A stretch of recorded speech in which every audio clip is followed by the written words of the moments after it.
Pandian store சீரியல்ல today எபிசோட்ல நம்ம தங்கமயிலோட அப்பாவும் அம்மாவும் வீட்டு முன்னாடி வந்து நிற்கிறாங்க. மயிலன்னு சொல்லிட்டு சத்தம் போட்டு கூப்பிட்றாங்க.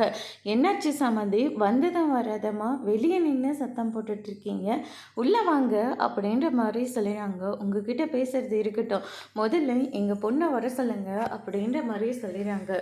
ஏன் சம்மந்தி, ஏதாவது பிரச்சனையா? எதுவாக இருந்தாலும் பேசிக்கலாம், உள்ளே வாங்க அப்படின்ற மாதிரி சொல்லிடுறாங்க. உங்களுக்கு நாங்களாம் என்னங்க குறை வச்சோம்? எதுக்காக மாப்பிள்ளை என் பொண்ணை போட்டு இந்த பாடப்படுத்துகிறாரு? நாங்கள் எங்கள் பொண்ணு எவ்வளோ கஷ்டப்பட்டு கல்யாணம் பண்ணி கொடுத்தோன்னு தெரியுமா? அவள் சந்தோஷமாக இருக்கட்டும்னு சொல்லி தான் ஒவ்வொரு நாளும் நாங்கள் கடவுள்கிட்ட வேண்டிக்கிறோம். அதுக்காக அவளை இந்த சித்திரவதை மாப்பிள்ளை செய்வாரா அப்படின்னு சொல்லிட்டு பாக்கியம் வந்து சொல்லிக்கிட்டு இருக்காங்க. இப்போ என்னாச்சுன்னு இப்படி வந்து பேசிக்கிட்டு இருக்கீங்க? சரவணன் என்ன பண்ணா? என்ன சம்மந்தி தெரியாத மாதிரி கேட்டுக்கிட்டு இருக்கீங்க? என் பொண்ணை ஒவ்வொரு நாளும் அவர் சித்திரவதையாக பண்ணிக்கிட்டு இருக்காரு. அவகிட்ட முகம் கொடுத்து கூட பேச மாட்டேங்கிறாங்க.